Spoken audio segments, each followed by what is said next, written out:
Now, people have been asking me a lot of questions, via email, via telegram, etc., etc. And so I've decided to create this video where I'll answer at least 2 burning questions. Possibly in future, I will continue to create videos where I answer your questions directly. So here goes.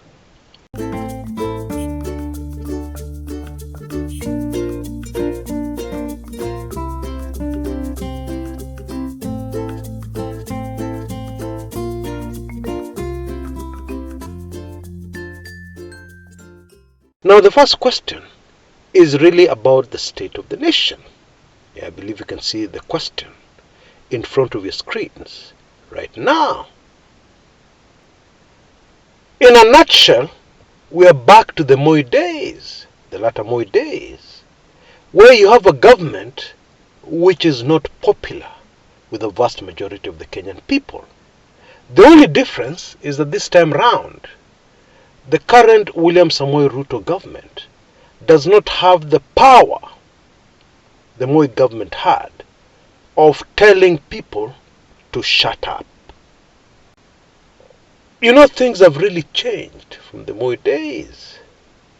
The Kanu government could easily intimidate Kenyans. Some very smart Kenyans, who had a lot to say, had no option but to keep quiet and lie low like an envelope, as we used to say in those days.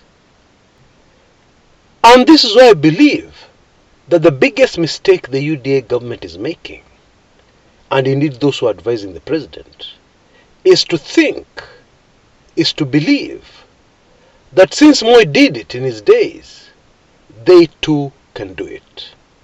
In my opinion, not possible. Impossible. Too much has changed. Because, for instance, in the Moi days, all that would have had to be done would have been to pick up Raila and take him into detention without trial. End of problem. And any of those close to him, or anybody who had ambitions of speaking or supporting Raila, would promptly shut their mouths. That's how it used to work. But that can't be done anymore. Kenya has a new constitution, the 2010 constitution.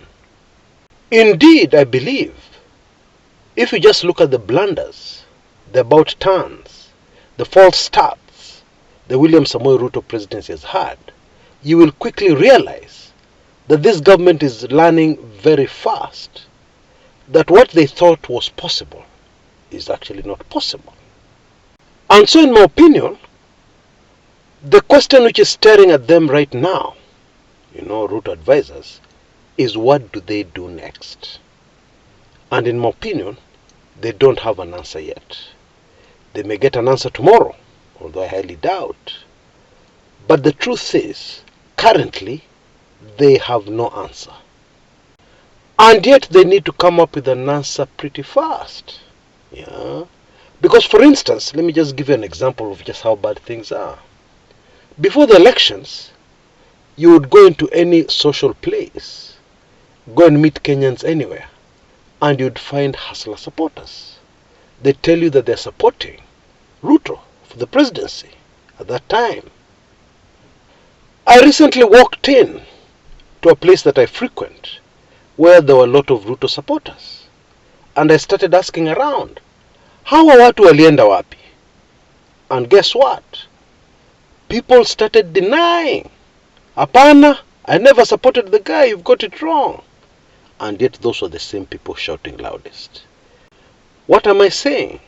I'm saying that this government is headed to a very serious political crisis. Because politics is about support and supporters.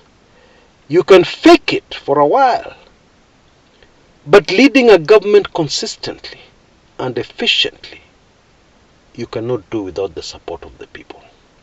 And that is what this government is lacking a lot. In other words, it's lacking legitimacy, which in the Moi days was no big deal, as I've said.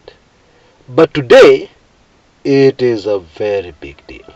Hope that answers the question.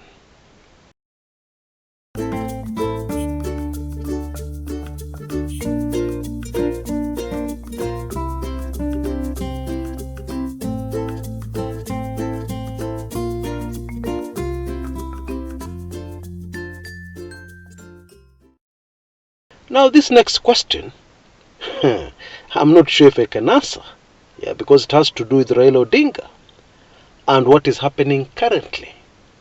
And a lot of this information that is being demanded, I left out deliberately for a very good reason. And of course the situation has not changed. But I'll try my best at least to send out feelers in answering this question, which you can see in front of your screens right now. It's really about Raila Odinga's current behavior. Let me try and answer it with this kind of illustration. You have been to a meeting with two different camps, okay? And maybe on your mind, you have decided which camp you're going to go with, based on your principles and of course based on what is best for the country called Kenya. However, there is a small complication, actually a big one. It would not be wise to make your decision obvious to both sides right now, because both sides are very powerful, and there could be consequences on you. And so your best option in this instance is to make your move when everything is in place and everything is ready. And so what you need to do is to lie low for a while. Of course, this means that you'll be under a lot of pressure from both sides, asking you what's happening. But still, I would dare add that this has to be the biggest challenge Raila Odinga has ever faced in his entire political career. And yet, his entire political career has prepared him very well for a moment just like this one. Because it was not a joke battling with the Jomo Kenyatta government. It was not a joke battling with the draconian, brutal Daniel Toroitich arap Moi dictatorship. Indeed, the fact that Raila survived is a miracle. The fact that he survived politically, because there are so many other people fighting for a better Kenya, like Raila, who today are political nobodies. But Raila is still at the top of his game. That one too is a miracle. But it speaks to his staying power, his sheer staying power, and political craftiness. And so what I expect to happen in the next few days, at least, is that Raila Odinga will be disappointing. His supporters will feel that he's not coming out clearly with the direction they should take, because his supporters are just waiting for direction. And the supporters in the country called Kenya are many. And therefore my informed prediction is that in the next few days, Raila will be quiet. And this will disappoint a lot of his supporters. But then in the near future, I don't know when, he will make his move. And what I'm sure about is that whatever move he makes first will be a very bold move, making a bold statement about his stand. I'm afraid that's all I can say about that right now. But I'm sure you've read between the lines and you understand what I'm trying to say. It is important not just to look at Kenya, but to look at Kenya from the context of the entire world. Until next time, this is Chris Kumekucha.